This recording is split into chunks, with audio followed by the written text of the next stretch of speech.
And so, Donnell, we begin Season 4, Episode 2 of the Ray Patt Show with a bit of interesting news here, my man.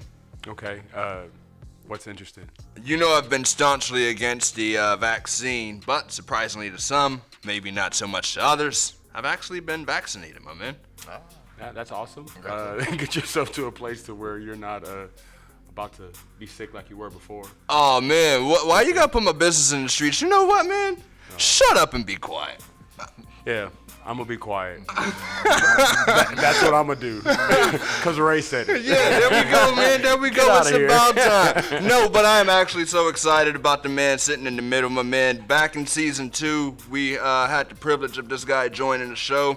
He's back in Season 4, albeit with a different co-host this time. Yeah. Last time it was Sully, this time it's Donnell. I'm excited about what we got going on. Y'all help me give a warm reception to rapper, producer, event promoter, artist extraordinaire, none other than the man, the myth, the legend himself, Junior Flexwell. Hey, thanks for having me, Ray. Man. What up, Donnell? Appreciate y'all having me, man. Yeah. Feels good to be back. Yeah. We got good sports to talk about, man. Like, I'm back at a good time. Okay, no, you were definitely back at a good time, man, and we definitely have some interesting news to discuss, man.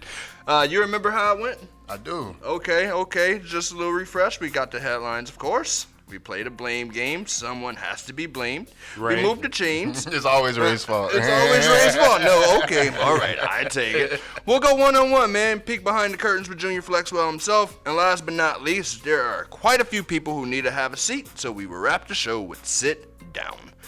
Y'all ready? I'm ready. Let's go, man. Yes, sir. First thing up, headlines. Lion Aaron Rodgers. My question is, why was he treated different than Kyrie Irving? Junior, take it away. I think football treats its athletes different than basketball's athletes. I think that's the first answer. Okay. Like, just overall, like, people's attitude towards football players in general is different than their attitude towards basketball players because of how the leagues operate. Football is very much a good old boys club. Okay. I feel. Well, I don't know how you feel. Well, for me, I just feel like football is closer to like a regular job. Okay. You'll get sent home. Yes. Yes. If you wild out too much and you don't have the right kind of love in that sport, you'll get sent home quick, fast, in a hurry. In the basketball, you get a little bit more leeway. Absolutely. As far as to be an individual and things like that.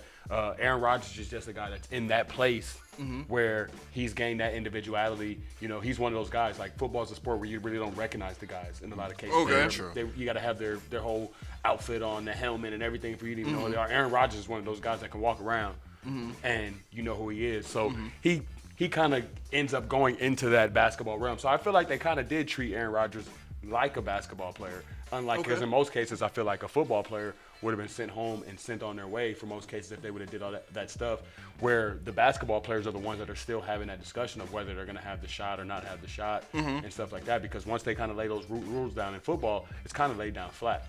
Aaron Rodgers is the one that kind of skirted the rules. And I also think we have to separate what he did from what Kyrie did. He flat out lied about being vaccinated. This is correct. That's different than what Kyrie did. Kyrie straight out said he didn't lie about it at all. Nah, he's just making a choice. Exactly. And not only Aaron Rodgers, but I believe the Packers knew he wasn't vaccinated either. Nah, everybody knew. Yeah, and so what he did was very different. Now, did the punishment equal the crime? Or was the punishment too lenient? No, they were working together. They fined him about $300,000. Yeah, they were working together. They were working hand in hand. Yeah, that was a collective fine. Yeah, it's all in a circle. Because at the end of the day, like, they come up with a number that he's comfortable with, a number that they're comfortable with, so that he's not tripping on them, and he's not tripping on them because they're both in this. It's collusion. It's a simple situation. Like, he applied to take the homeopathic method, his sort of vaccination way of how he's gonna be good. Okay. And this is gonna be my vaccination, and then I can, move as how I want to move. Yeah. The league said nah. So once the league says no, then they know that he's not vaccinated because he's not reporting that he got vaccinated. He asked to do it the other way. The team knows, so he's out, unmasked, in these areas, moving as if he's been vaccinated, using words like immune. Right. You know what I'm saying, and stuff like that, and it's trash. It's been trash from the beginning. The thing about with him and Kyrie, or even the comparison, there's not really a comparison to me, because I feel like they're completely different situations. Honestly, Kyrie's more of a self-based, choice of like, hey, is basketball more important than my life, and what medication should I take, and should I be mandated by my job, and this, that, and the third. And Aaron Rodgers is on some slick shit. Okay. Like one is no, he's right. One of them is willing to sacrifice, and one of them is trying to do it without the sacrifice. You could disagree with Kyrie. You could think he's making the wrong kind of decision. You could think that he's, As a Nets fan, I hate it. Yeah. But yeah, he's making a decision. I gotta respect that man. I gotta respect that man. Want to sit home. Absolutely. Yeah, that man. He's willing to sit home. I still think he's gonna play basketball. Oh but, yeah, eventually. But yeah, I think he will. Yeah. Okay. When does he come back? 30 games. Okay. I also think that Brooklyn has a new mayor. I want to say mayor. New York has right, or New York. I'm sorry. Yeah, because but he's came out and said that he's not changing the rules. Oh well, there you go. I think that the rules are based on what's happening. Okay. And so as conditions get better, things are improving. As conditions get better, rules, what's considered lenient and what's considered strict is going to change. Okay. And so I think that if it's not the legal part of it that changes, it'll just be the fact that things are getting better that will change it. And yeah, he'll be back before the end of the season. 35 games. I believe so. The rule change or not, Kyrie gonna play. He gonna. I got it. If he end up having to get the shot, he's gonna get the shot. I got it. Now, I don't think that's gonna happen. Do you think part of the punishment or part of the reception to Aaron Rodgers versus the Kyrie situation is because of the neo-colonist that is Stephen A. Smith? Oh my boy. I mean, I think Stephen A. definitely wields some power, but I don't think he wields that much power to like direct the entire narrative. But you know what I'm saying, he does push in a certain direction, you know what I mean, and then he moves the way he moves, and he has the feelings that he has towards certain people, and he's just not somebody that I rock with, man. Okay. On a consistent basis. Man. Okay. All right. He's a character. Okay. I think, and I'm gonna use that word, like, he's a character, and there's some parts of his character that I rock with, and there's some, and I think that's human. There are parts of humans that we like, and there are parts of humans that we're like, yo, that's inconsistent. Okay. And I just feel like, yeah, that's him. Okay. I gotta respect him. He's still killing it. He got ESPN on his back. I don't know if y'all can tell. I don't knock him. I don't knock him for his because I'm a guy that likes to separate that kind of stuff. Okay. So like as a black man and where you've accomplished and where you're at in life and the amount of money you're making and what you're able to do for your family and all that stuff is wonderful. Man, blessings. You know what I'm talking about? But what he's talking about on TV is trash right now. Honestly, I don't like the energy behind it because it's being, like you said, TV is a hell of a platform. And it's like, bro, like this is a perfect chance for you to advocate body autonomy and, these types of things that, are important to our community. But it's like, yo, you a whole parrot, you a whole puppet. Like, it's a general way. It's crazy. It's a general way he attacks conversations in general.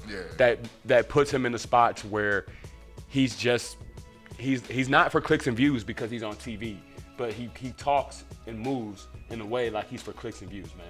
Well, the internet is TV now, so this is true. I think the energy is. But you know what I'm saying? Like he moves in that way of like everything is like. Bam and sensational. And it's crazy and like you can you know what I'm saying, you can catch 22 seconds of it and his whole you can't make a whole argument in 22 seconds. Okay. On almost anything. I understand that. I think from where I sit, man, I think Aaron Rodgers probably should have been punished a little bit harder, especially if they're going to come down on the GOAT, right? When Tom Brady, although it's a different thing, when they punished him. If you're going to punish Tom Brady, I believe that you have set the bar for all future behaviors, right? So if they're going to drop the book on him, then they should have dropped the book on Aaron Rodgers as well, especially since he cost his team a winnable game. Aaron Rodgers went out there and robbed the bank with the NFL in the car. Tom Brady went out there and robbed the bank by his damn self. If you go out there with the NFL in the car, baby, you got a little bit of cover, man. You know what I'm saying? It's a little safer, man. You know what I mean? They was riding with him. They just want their cut. He had the team with him. He had the, you know what I'm saying? Everybody knew Aaron Rodgers wasn't vaccinated. You know what I'm saying? So he saved himself a little bit, man. All right. I definitely understand that. Moving on, are athletes responsible for the actions of their entourage, whether that's your parents, whether that's like your friends, whether it's your spouse or whoever it is? are you responsible for the actions of the people who are supposed to be in your group? I say that because recently, the Browns have chose to make a shamble out of one Odell Beckham Jr. Now, mind you, they traded for the guy. Yes, sir. What's to make of the situation and him being released, albeit he landed in a good spot, but what's going on here? My thing is, we're both sitting here, or all three of us are sitting here right now. Can you guys control if I go out on social media and post anything about you? Well, this is what I'm going to say. You don't have control over that in a sense of where you make this act of just, getting out of pocket. But the thing is, and this is the whole thing about the Odell and his dad thing, and this is what put him in the spot that they're in. Odell agrees with it. What's wrong with that? This is the problem. The problem is what his dad said is something that should have been an internal conversation. Okay. That should have been an internal conversation that Odell Beckham's having with Baker Mayfield. If they have that beef, I've played a lot of sports and I've played at a pretty high level. But like if you're having that discussion on a sports level, you're gonna have that conversation with that man. You're gonna talk about the man. Hey, you're not getting me. You're missing me. I'm open. Blah blah blah. When your dad posts that joint on the internet, the only way that you can defend that and say that you're not responsible for your dad is if you come out and you say, that is not how I feel. My dad is tripping. That is not how I feel. I disassociate myself with those statements. That is nothing that I feel. But when a motherfucker say some shit like that and it's exactly how you feel, you just got to stay quiet. Right. And when you stay quiet, when your dad went at your quarterback like that with however many minutes of video that he posted up there, bruh, it's a problem. You become responsible for it because you can't address it, because you can't defend it. It kind of becomes your words. If you say something on the internet about me and I don't address it, it's like it's true. Okay. People are just gonna rock. People just gonna roll with it. Okay. Hop in there, Junior. I think one thing we have to remember is that sports is spectating a sport has become a sport. Yeah. And so his dad being a spectator and his son being in the sport makes him feel like he's closer to the situation than he really is. In all actuality, it doesn't really matter if Odell's dad likes the quarterback of the team his son plays for. It really means nothing. It means not a damn thing. Okay. It's noise. It's narrative, right? I think we should focus on the real issue is that they didn't get what they thought they were going to get when the Odell show came to Cleveland. But why didn't they get that? Some of that can be Baker, there's too. There's plenty of reasons, but I think the overall reason is that you get the best version of Odell when he's playing in a place where there's potential to win. Okay. And I think that just wasn't happening in Cleveland. It wasn't a reality. It wasn't a real. They weren't seen as real contenders while he was there. So I agree with the second part, but I just disagree with the first part, just in the sense of it does matter what your dad says. It matters. I think it only matters in the event that, like, you have a black super dad, right? And, like, the examples that come to mind right off the top is LeVar Ball, because he championed his kids. But I just think it matters in general, man. Like, if your dad is going to say something, if your dad's going to get into the narrative about what's going on with your team, and he's going to say those things out loud, you have to be able to either. But black dads aren't the only one that talk reckless. But it seems like they're unfairly punished. But it's not that they're being punished. It's the combination. All that stuff goes back to the combination. Things are not separate situations. If Odell was playing on a different level and 1,500 yards and 17 touchdowns and all kind of mess like that, and his dad came out and said something, it wouldn't be a big deal. They would brush it to the back and send it to the back. You know what I mean? Because it's true. But Odell's not balling. And why isn't he balling? Because some of it is what his dad said true. What some of his dad said is true. And I think that's what I'm saying. It's like you have to be on one side or the other of it. Either you're gonna be able to come out and rebut it and be like, no, my dad doesn't speak for me. Okay. That is not how I feel. Okay. Or you're like right there in line with your dad and you just stay quiet. And if somebody's saying all this stuff that's basically in your house or related to you in some way, shape, form, or fashion, and you don't rebut what they say, people are gonna automatically assume that you just agree with it. That's probably a conversation Odell had with his dad, bro. Okay. That's probably conversations that they had. And Odell's dad got frustrated and posted it and crossed the line slightly, and Odell probably said something to him, but he couldn't really say too much publicly because he felt the same damn way. I think when there's an uncomfortable truth, a lot of times we focus on the uncomfortable and not the truth. And the truth is, they were having problems in Cleveland. No, it worked out. It wasn't going. It was what happened was beneficial for Odell. Yeah, it worked out. And so it's just the point of that. I'm only sticking on the point that it does matter what your people say around you. I was using. Let me expand on this a little bit because he brought up LeVar Ball, right? Mm-hmm. And I think that if you take the same lens that we're talking about Odell's dad and look at LeVar Ball's dad or any of the Ball brothers' dad in the same lens, as much as he hoops and hollers about those boys, it does not affect their team. I don't care what LeVar was saying about Lonzo when he was playing in LA. It didn't make him a great player in LA. It did not. And so I think that the noise around the truth sometimes it can seem a little more interesting than the truth. Okay. But when you get down to the nitty-gritty, it's like those things, to me, in my opinion, those things are noise. Mm-hmm. If that man is going to ball out, that man is going to ball out regardless of if dad likes his teammates, coach, et cetera, et cetera. Yeah. And that goes for LeVar Ball and Beckham Sr. You get what I'm saying? I got you. But my thing is it just seems like it's the optics are skewed when it's a black dad that speaks out, because I think America has become a place that's so entrusted with black fathers not being around. So when the black father is around and the black father is super vocal, then there's this level of awkwardness, you know what I mean? Like you said. But that man is 30-some years old, man. But it doesn't matter. He's still speaking on his job. No, he's speaking on his job, bro. Sports are the only place where parents are allowed to wild out, right? You're allowed to cuss the officials out. You're allowed to run up on whoever you want. But they're not really allowed to wild out, because in the sense of, like I said, like the things that LeVar Ball did, it's different. He was doing those things before his sons were professional. And when he did it while they were professionals too. No, I gotta stop you right there. No, what I'm saying is, I know that he kept going as a professionals, but what he did is he began to mellow down.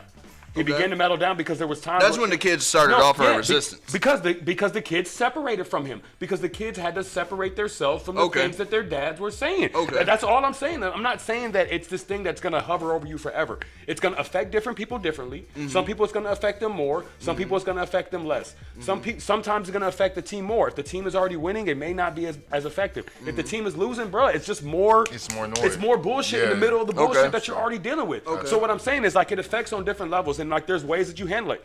Those boys separated from their dad. Mm-hmm. They separated from their dad some. They love him. They're there with him, but they separated. Well, I don't want you in my business. Okay. Because if he's in their business, he's going to be running his mouth, and that's just the way he gets down. Okay. And what I'm saying is that stuff, it has an effect. Depending on the people, it has more or less of an effect. The effect that it had on OBJ is it got him up out of it. Okay. Which ultimately proves to be a good thing. And low key, regardless of the optics of how it looked to the world, that's probably what they wanted. Okay. You know what I mean? Okay. His dad's like, I'll take the heat, whatever, we in LA, baby. I dig that. I dig that. I say normalize black super dads. Cleveland, LA. Yeah. You know what I mean? I gotta piss a couple people off. I gotta piss a couple people off so I can No disrespect to Cleveland. I'm just saying. All disrespect to Cleveland. Disrespect to Cleveland, yeah. Disrespect to Cleveland. We talking about Cleveland or LA? Yeah. Cleveland can kiss my ass. Yeah. Straight up. Moving on, man. Did the Raiders sell their collective soul by moving to Vegas? It started with Gruden, stretched over to Ruggs. Not long after Ruggs, you have Arnett. Seems like the common theme is trouble, trouble, trouble. I mean, is this to be expected, being that they do play in the city of sin? Or are these men to be held accountable for their individual actions? I think that across the board in sports, you know, whenever an athlete's doing something positive, the team is like, that's our boy. That's our boy. But whenever something negative happens, they're like, get it. So I think that if you're an athlete, you have to understand that that's how organizations are. Mm-hmm. Whenever you're doing something positive, you're an Oakland Raider, you're our starting wide receiver, tight end, whatever you are. Mm-hmm. But as soon as you do something boneheaded or negative, they're gonna distance themselves, and that's how organizations work. Mm-hmm. And so I think pro athletes understand that. I think we all understand that. You know that.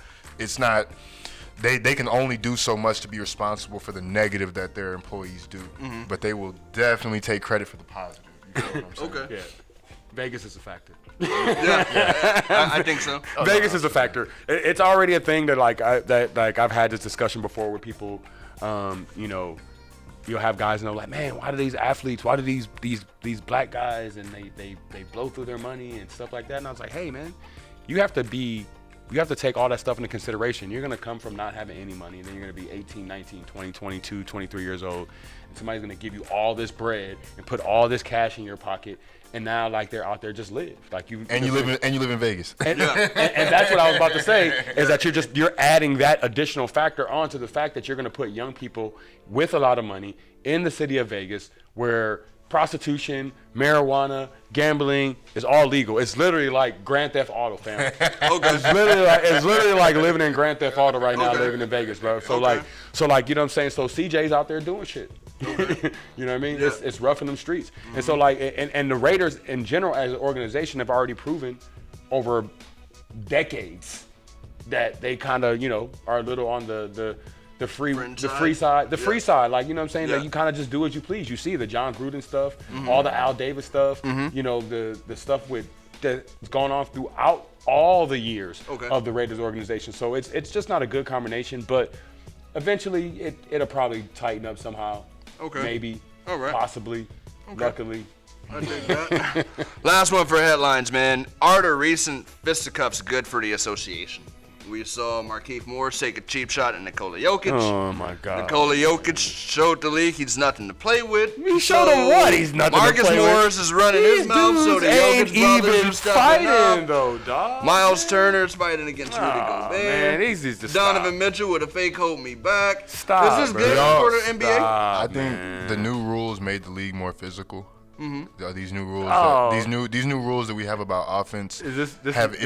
This is physical basketball right here, young fella. Well, let me. I don't think that it's to the level of physicality of old. Okay. But more physical than it's been in the last 5 years. Okay. And I think that that new type of defense can be irritating for some players. But they're not. When they're not getting the calls they want. But they're not fighting. They're not. They're not even fighting. Hold on. Let's characterize why they're not fighting. It's because they play in the NBA where fighting is not allowed. Yeah. If these brothers were hockey players, if these brothers were baseball players, if these brothers played in a sport where they were allowed to throw hands, they would trust and believe. They would calm down a lot more. They would calm down a lot more and not be throwing hands because it's the same guys. It's not everybody in hockey throwing hands. It's a couple of guys on each team that throw hands. The rest of them dudes get snatched up in the fights. And there we go. Every team would have a designated fighter. Okay. You know what I'm saying? I'm saying they would have a designated fighter, but but what I'm saying is in the NBA, it'd be fake. It'd be fake. They'd be tussling, acting like they want to hustle. Do you think what happened between Rajon Rondo and Chris Paul was fake? Still fake. Yes. He punched him in the mouth with restraint. But it was because he punched him in the mouth with restraint because it's fake. Because you don't really want to do it. You're not really trying to fight. It's okay. I think some it's dudes, okay to not really want to fight. I think some dudes are faking. I think some dudes are rah-rah guys. I think Patrick Beverly is a rah-rah guy. We know what it looks like. I think there are some guys. They don't really want to fight, man. That's fake. It's all fake. You telling me they wasting money? Are you telling me that Serge Ibaka doesn't really want to fight? No. How? When he's body slammed players, he's literally picked up a guy and body slammed him. Yeah, they don't want to fight, dog. No. I'm telling you, there's some guys. I get it. There's some guys that I'm like, nah, I don't believe you. It's a couple dudes I believe. It's 92%. It's 92% of the NBA and 90% of the situations they don't want to fight. I understand there's a few small situations. I'll give it a little. I can live with that number. Yeah. I can live with that number. Yeah, they don't really want to fight. Every now and then, I say 85. I say about 50. It's a 50% of dudes. Every now and then they'll sneak somebody and they won't be ready. Oh, he punched me for real. We really fighting. Okay, I definitely understand that. I think a little drama is always good, no matter the source. You know what I mean? So I actually like the action, man. Like a lot of it is fake tough. Y'all saw what that documentary did on Netflix. That documentary did crazy numbers about the Malice at the Palace. Yeah, that's a real fight though. But what I'm saying is, just because we ain't had nothing like that since then, doesn't mean that the energy is not still there. I watch 80s basketball. I watch when people really want to punch people. You're right. They got punched. They didn't want to. They did it. No, that's what I'm saying. Yeah, they don't really. They get ready. There's a couple dudes from the 80s in the league not right now. Yeah, straight up. No, I dig that, man. That's all for headlines. Stick around. We'll be right back for the blame game. And boy, do we have some people to blame. This next segment is brought to you by Hypocritically Acclaimed. Make sure you check out those guys on all social media, whether it's Instagram, Facebook, or hypocriticallyacclaimed.com. If you want to be a guest, fill out the information. We'd love to have you on.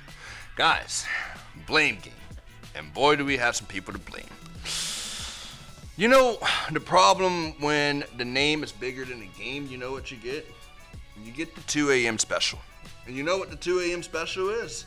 She's that chick that thinks she's cute, But then when the lights come on, she's not really what you thought she was. I give you the University of Texas football team. Who's to blame for these struggles? I thought Ray was talking about his last night choice. I was like, boy, what you went through last night? Oh, I was balls deep and said, no. Nah, man. Talk to me, though. That's really where we at as the Longhorns. We the ugly chicken 2 a.m. Yeah, most definitely. We the back door to Big 12. That is it. That is it. Who's to blame? I mean, when you look at it, you make the most money, right? You bring in the most revenue, right? And you're not even the best team in Texas. You're probably like the third, fourth, maybe even fifth best team in the state of Texas. Don't do fifth, dog. Don't do it like that. Fifth is ridiculous. I mean, have they proven anything else? Fifth is ridiculous. Have they proven anything else? Fifth? Have they proven anything else? Sir. Who's to blame? I don't know who's to blame. There's a couple people that fall here, man. And this is weird because this is the first year where like I like the coach when things aren't going well.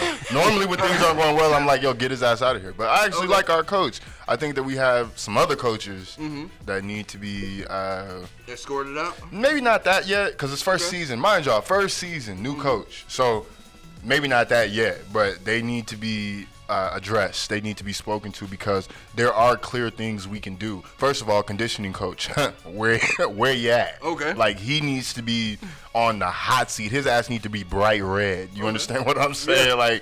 It the way we're losing is embarrassing. It's really embarrassing. It's terrible. I mean, I get great pleasure from it. I'm not a Texas fan, so it's all good for me. You get great pleasure from the 2 a.m. girl? Oh man, sometimes she good for something.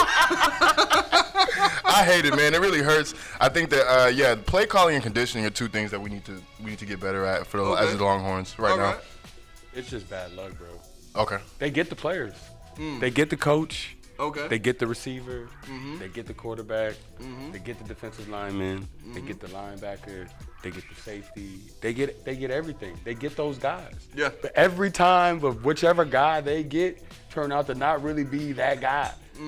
They get these guys from high school and they bring them into UT. They bring in the next hot coach, the coach from here, the coach from there, this coach from there, the offensive coach, the defensive coach. Like they've been switching it around ever since Mac left. Okay. It's crazy. Like, you know what I'm saying? And it just feels like some like curse shit. Okay. Because on some real stuff, like it's not even a thing where they're like they seem good and then they'll fall off. They'll have like 3 or 4 good wins, smacking people, running around, throwing touchdowns, running around crazy. Running back looks good, then nothing. I think you said a key thing. Mac Brown's shoes are big shoes to fill. He has a historical tenure at Texas, and I think that what it seems is happening, and y'all correct me if I'm wrong, we're giving coaches 5-year contracts, but they really have like 2 to 3 to fill Max Brown's shoes. Hey, and that's just not realistic. And they wanted Mac gone so bad. Yeah, they wanted Mac gone so bad. Look at you now. No, I'm so serious. I really have a love-hate relationship with the booster culture at Texas because it's like y'all don't know how good we had it. Like y'all got rid of a man that was really had this shit moving and fucked up you for sure. Looking for some more, man. Hey, that's a perfect way to put it. Up top.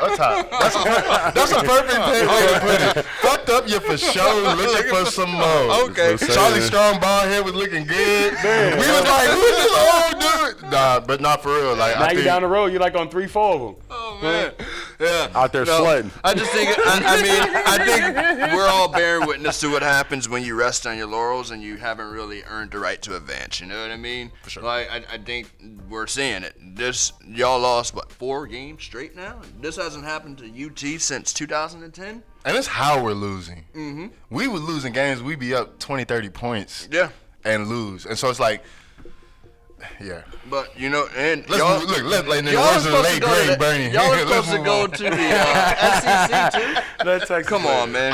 I don't think we're ready for it. I know a lot of I hear some delusional Texas fans. They're like, yeah, bring on the SEC. I'm like, no, we need a couple years before we go over there. But I'm a realist, man. I'll never let my fandom get in the way of what's real. And what's real is adjustments need to be made. Okay. We have the personnel, like you said. We getting who we need. Okay. Yeah. That makes sense. Moving up, man. Penny Sarver. sends intimidating messages to former employees. Last time I checked, when investigations are going on, the people who are being investigated aren't supposed to participate in active threatening messages. Who's to blame for her shenanigans, man? Because right now it doesn't look good from where we sit. Who's to blame? Did Robert put her up to this? Pretty sure they're working together. And She's a rich white woman. Yeah, what do we expect her to follow rules? And it's bananas. That's all I can say. And it's like, dog, you know that's how you go under the jail, man. Like, you can't send messages, family. Like, bro, like they just put my man on blast right now. Like, you know what I'm saying? They just ended Gruden. Yeah. They just ended Gruden, and you're gonna be on watch. And then while you're on watch, you're gonna send out messages. Look, I understand if you're trying to get a message to somebody and let them know, hey, you might want to fall back a little bit. We got some pressure we can apply to you. But you don't want to text that. You may want to you may want to watch The Wire, man. You know what I'm saying? You got to drive up to Baltimore. They're not cut like that. They're not cut like that. You got to get the burner phone. These are the servers, man. You got to get the burner phone. You know what I'm saying, dog? You got to tighten up, man. You can't just write from the regular celly. Like, you know what I'm saying? You can't be like Candy Crush. Okay. Hold on, let me close the app. Okay. Let me tell them I'm a... She was wild. She was wilding for sure. Okay. And she knows it. Yeah. She knows that there's no recourse. No one's gonna say anything to her. Are the servers done with ownership? I believe it's heading down that path. Okay. I don't think so, because he's not laying down like some other owners have. Some other owners, in my opinion, when caught red-handed, they've laid down. But he looked like he's trying to fight. So the vote is coming. We'll see. Okay. It's definitely gonna be developed. The vote is coming. Okay, I definitely understand that. Last but not least, for Blame Game, man, and I want to say anyone that was personally attacking my man Junior Flexwell on social media for this next topic, that's wrong. It's completely out of line. It's not what we're here for. Junior Flexwell is entitled to his opinions. Everyone's entitled to their opinions. The Astro World Massacre. To me, it looked like nothing short of a satanic ritual. Okay. Who's to blame for that situation? Well, let's do some math here. Okay. Because the numbers are there. We had 50,000 people out, right? We had total between police and event personnel, we had about 800 people. So let's start with that math. Okay. Who's to blame there? I mean, who put the show on? It was a Live Nation event. Okay. So do they bear some responsibility? What do y'all? I'm asking. I like to ask. So see, here's the thing. Whenever we get into polarizing conversations, I like to ask basic questions, and very quickly you get to sort out people's feelings and emotions about certain things. Okay. So, if we're talking about the Travis Scott situation, a lot of people want to point fingers at Travis Scott. That is one man. That is one man, and he's not, as much as people want to believe. I know his company is called. I know he has the name of the event is Astro World, and it's like themed around him. But he's not in charge of that event. Like the logistics. He's an employee. Setting up the stadium. And he is an employee of that event. Security and there we go. And how the setup's gonna go and where people are gonna stand and entry points and exit points. He don't do none of that, man. That dude want to make sure they got some weed. They got some beef jerky. Some Cavassier, all that shit in the back room, and he's gonna come out here and give a show. Even in the part of people saying that he saw what was going on, bro, you're on stage. I gave the example I told that people argument kind of like doesn't hold water, because I've seen other acts when they see people pass out, they stop the show. I'll give you my favorite one of all time. Okay. Of a pass out. I'm talking about. I'm old enough. You old enough. My man might be a little, you know what I'm saying, young in the game.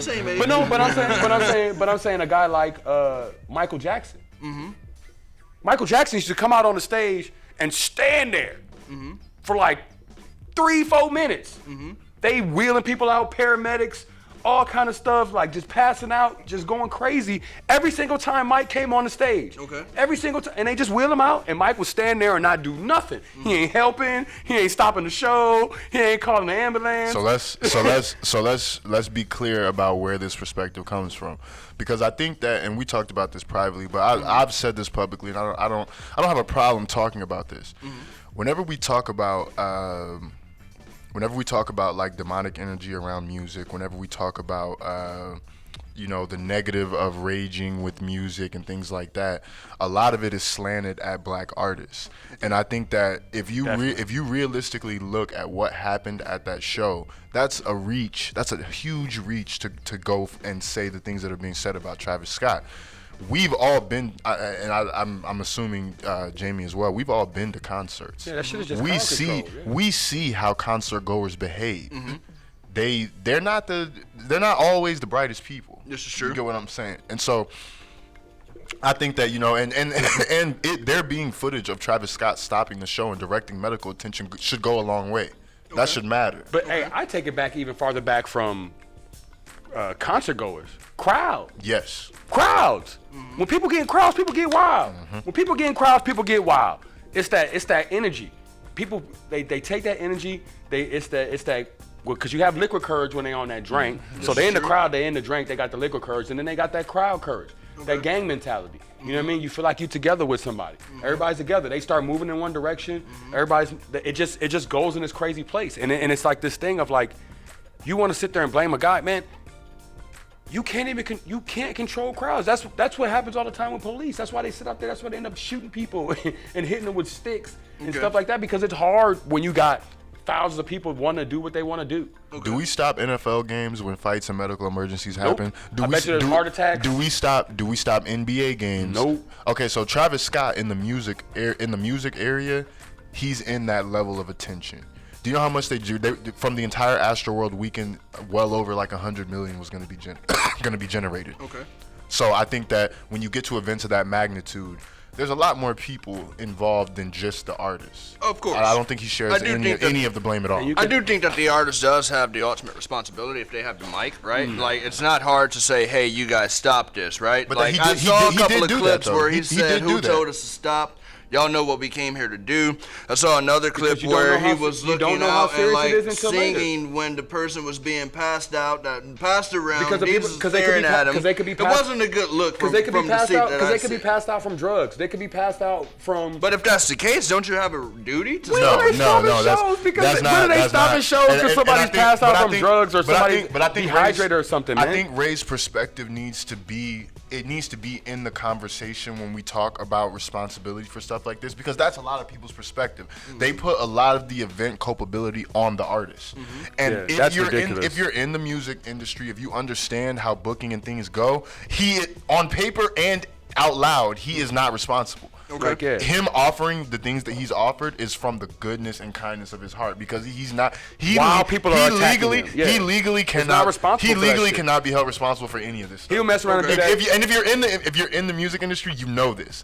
All these opinions saying that he will be are from people outside the music industry. You know what I'm saying? So, no, I definitely understand that, but I believe, Lucifer was the prince of music, right? So music is one of the easiest tools to control people. There you go. Right. Like it's not like that's a made up thing. Right, and then the guy has like demonic imagery on his shirt, right? There you go. Like, and I've heard he's a praying person. I don't know many praying people who actively have demons on their clothes or any of that. Man, these dudes got 666. There's so many dudes with 666 tattoos and all kind of devils and stuff. It's very normal. It's very normal for religious people to wear a cross. Do you understand that a cross was an execution method? So I think that it's all about how your brain wraps around. Where you go it's about how your brain wraps around symbolism. For the people who feel like this was nothing short of a sacrifice, is that legit? Since sacrifices have technically been around since the beginning of time. Goddamn sacrifice, dog. This ain't Indiana Jones, motherfucker. But I think that perspective. Out of line, man. That perspective. No, but I'm being very serious. That perspective that he's speaking right now is very often slanted at black artists, and I don't like it. Okay. I don't like it. And that's why I laugh at it, because it's a ritual and all shit. These motherfuckers started running to one side and somebody got crushed, and then somebody else got crushed because they saw somebody else get crushed and they get freaked out. That's what people do in crowds, man. They freak out. One person starts running, somebody yells something, and then now you can't control it. There's nothing you can do until they stop or turn the lights on. Normal part of any show. That wasn't confirmed. That was hearsay. That was never confirmed. But I get it. When tragic things happen, people with wild perspectives take advantage. I just want people to know that when you go to concerts, if you go to concerts, you know how concert goers are. They wild the fuck out. I have done things at concerts that I would never do in other settings. Yeah, it's dangerous. When I saw Erykah Badu in Austin during South by, there were things that happened at that concert that I was like, yo, at any other environment, we would have all been arrested. But because it was a concert, because there were drugs, because there was minimum police and event personnel presence, because you got to bring, we got away with it. Because you got to bring 2,500 cops to deal with. Okay. 5,000, And it's still not enough. Yeah, it's still not enough. You know what I'm saying? No, I Everybody's understand that. focused. I'm on the side of, the whole promotion team, the artists, all of them are to blame. You guys are on the side of the crowd being to blame. I think we should run a poll. Who's to blame? Was it the artist and his team, or was it the crowd and their shenanigans? But time out. That's not me saying that it's the crowd's fault. What I'm saying is, It sounded like it. well, I'm explaining myself right Okay. now. What I'm saying is, it's inevitability. It's something you can't control. Okay. The organizers do have a bit of culpability in the situation. Yes, because you have to set it up better. You have to give yourself more space. You have to set it up in a way to where people are quarantined off and placed in different areas to where that stuff is not going to happen. Okay. But Travis Scott, no. Get the hell up out of here. But yeah, the organizers, the people from the stadium, the police, all those people that have that stuff set up, they have some culpability in the situation. But at the end of the day, when the crowd starts going like that, man, it's just kind of one of those things, man. It's not really much you can do. It's like once the crowd starts going like that, it's just going like that. Does music have the ability to control your emotions? Music controls your emotions, but again, like you're. Also, music controls your emotions. Yeah, gospel, like music in general. Yeah. But does it have the ability to control your emotions? Yeah, Travis Scott makes angry music. Huh? Like he makes angry music. He doesn't make angry music, dog. No. From my seat, and one of the things that you said, and I agree with you. Like I don't listen to Travis Scott, but he don't look like an angry dude to me. Yeah, this is a normal thing that Travis has at his shows, right? And I understood your perspective of no one had anything to say before. The first time I'd seen like an actual show from him, my optics didn't look good towards it. You know what I mean? Ray, inciting a riot is a charge. He's been charged with that before. Okay. If that was the case in this situation, they would charge him. Okay. And so what I'm saying is, if it was his fault, trust and believe he would be held accountable. Because it has happened before. I don't know if y'all saw the Arizona show that happened like 2015, 2016. They charged Travis Scott with inciting a riot. Okay. At his own show. Okay. It wasn't Astroworld, but it was a show that he was performing at. And so if it gets to a level where people need to be held accountable, it will happen. This is just not that, though. That's all. Yeah. I understand. That's it for Blame Game, man. I think we should run a poll. Who's to blame? Let us know. We'll be right back with Move to Change. Welcome back to the Ray Patt Show. We're back with Move to Change. Y'all know what it is. 1st and 10. Should the Packers look to move on from Aaron Rodgers? You talking about break up with the girl that's about to break up with you? Yeah, didn't get out early, bro. And they already got a side piece. His name is Jordan Love. Already. Makes sense, man. Yeah, they're just riding this season out. It just is what it is, man. Whatever's happened between them, it's already irreconcilable. Okay. You know what I mean? Like it's just wild. They just live in there. You know what I'm saying? Okay. I'm gonna be honest. I considered them dumb when they got rid of Mike McCarthy. Oh. I think Aaron Rodgers is a side note to getting rid of the coach that had the shit moving. You know what I'm saying? I understand that. Yeah. I understand that. 2nd and 5. Bigger impact. Odell to the Rams, D-Jack to the Raiders, Cam back to the Panthers, or Von Miller to the Rams. Who's got the biggest impact? I'm going to say OBJ. The Von Miller thing had already happened, right? By the time OBJ got there. So I think he's like... But he hadn't played yet. Right, but I think he's the piece that is going to have... It's gonna be a compound thing because Miller was already there. Okay. When Miller came there, it was like, oh, cool, that's crazy. They got Von. Okay. But it's like, yo, they got OBJ now. Yeah. I gotta go with him. Okay. I'm gonna go on a different level. Who? I think the OBJ thing, because of the situation in LA, it's kind of just gonna keep them where they're at. They're already, near Super Bowl contention, so they're not gonna go to this other crazy level. So you don't think he puts them over? No. I think that they're already in that point to where they could have been over already. Okay. You know what I mean? So he just kind of keeps them at that level, and they have a little special piece. You know what I mean? They're already a championship contender. They were what they were as is. Gotcha.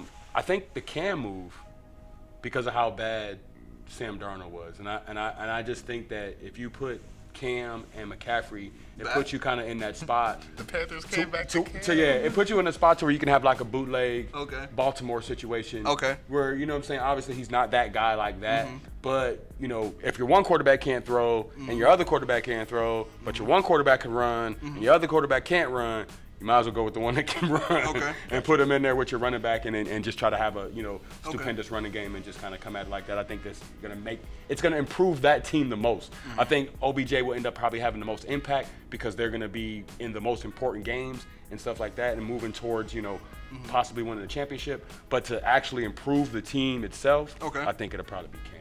That makes sense. I'm on both waves, but I also like the D-Jack to the Raiders. I think the Raiders are playing good ball. I think they found a legit deep threat who can still take the top off the defense. I think that's something to watch out for as well. 3rd and 1, Gruden sues the NFL. Much ado about nothing, or is this legit? What's the name of this segment?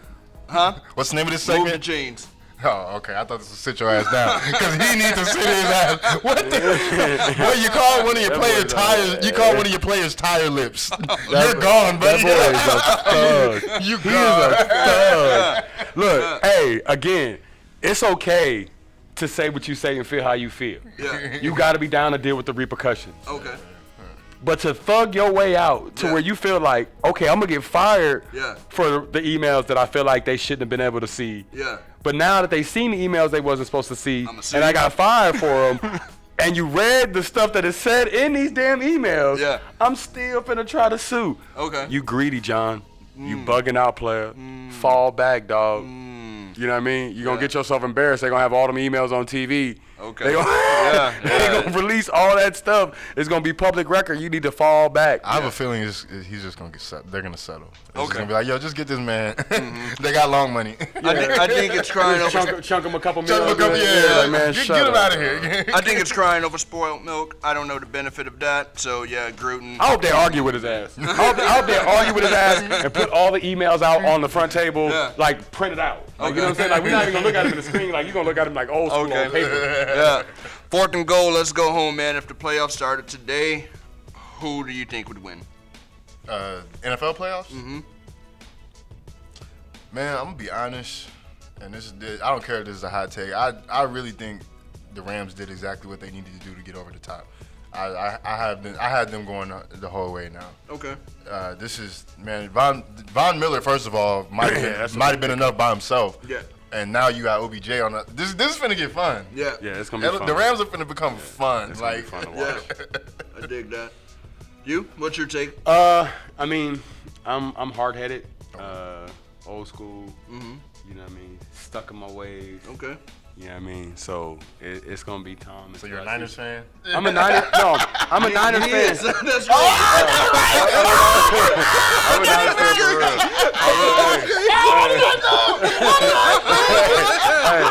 I don't know this man. I literally just guessed that based off what he said. Real life, but I'm going with Tampa. Okay. It's Tom, man. All It's right. Tom. It's like, you know what I'm saying? Like, I haven't seen Matt do what you need to do in the playoffs and be that guy through those games. Okay. And Tom is proven to be that guy. So I'm a rock with Tom until proven otherwise. Okay. That's not a bad choice. Yeah. Nice. All right, that's it for Move the Chains. We'll be right back with Sit Your Ass Down. All right, guys, welcome back to the Ray Patt Show. We are back with the last segment of the day. Junior, my man, thank you for coming by. It's definitely been a blast, man. A couple of heated segments, you know. appreciate the energy, it's all man. good. Absolutely, Appreciate the man. Y'all are energy. fun, man. Yeah, man. We gotta talk about some fun stuff. Yeah, absolutely. I'm glad that you're enjoying yourself. Sit your ass down. We weren't playing this the last time you came by. I'll give a scenario. You tell us why they need to sit their ass down, okay? Let's do it. Monica Ann Bradford, a Buda resident, decided it would be a good idea to point a loaded gun at a 7-year-old trick-or-treater. Why does she need to sit down? Do y'all have kids? I don't have kids. Yeah, my kids are So if somebody pointed, doesn't matter how old they are, if somebody pointed a loaded weapon at your child, I think she has to move. She don't gotta sit her ass down. She gotta move her ass around. Like, I really don't see how you can comfortably live in your home after you've pointed a weapon at a trick-or-treater. Like, like, okay. You're that house on the block now. Like, you do what I'm saying? That's, to me, that's like, that's kind of past sit your ass down. You got to run and hide. You can't be pointing guns at my kid, like, because like, man, like, look, like, you got to run and hide, Monica. Okay. Yeah, I definitely understand that. Next up, defense attorneys in the Arbery trial. Kevin Goh, one of the defense attorneys for one of the men on the defense side, said that black pastors are an intimidating presence in the courtroom. Not only have they stacked the deck against the prosecution, but now he's releasing ludicrous statements like this. Sit your ass down. Why? How you gonna claim self-defense when y'all chase this man? That's all I want to know. Okay. How can you claim self-defense in this case when it's on camera? He was chased. Mm-hmm. Like, you went looking for it and it happened. Yeah. Like, to me, that's. But I look at things simply. I don't know. How do you see it, Donnell? Man, it's just bananas again. It's just another one of those situations where you're being ridiculous already with the trial. In the first place, in the stance that you have in the first place, and then you're gonna get into the trial, and you're gonna take your ridiculous stance and ridicify it even more. Nice. That's a new word. I'm using that. Thank you. I'm using that. like just straight ridicufied. Like real talk. Just like just take it to some other crazy place. Okay. And make these ridiculous arguments when again you chase that man. Okay. I definitely understand that. I know we covered it earlier, but Robert and Penny Sarver, sit your ass down. Why? Racism and violence. Racism and threats of violence means you need to sit your ass down. And the fact that, from what I heard, this is what his situation was. He asked why Draymond Green could say the N-word and why he couldn't. Because Draymond Green is a black man, you idiot. but low key, this is where I'm at though.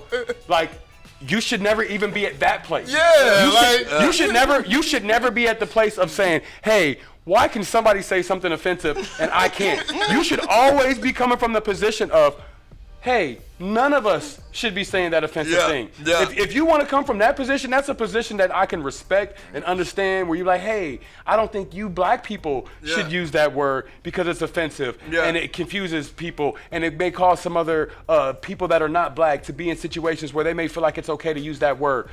But to come from a position of like, hey, why can't I say it? Yeah. That's crazy. Yeah. Say, fam, you need to sit your ass down.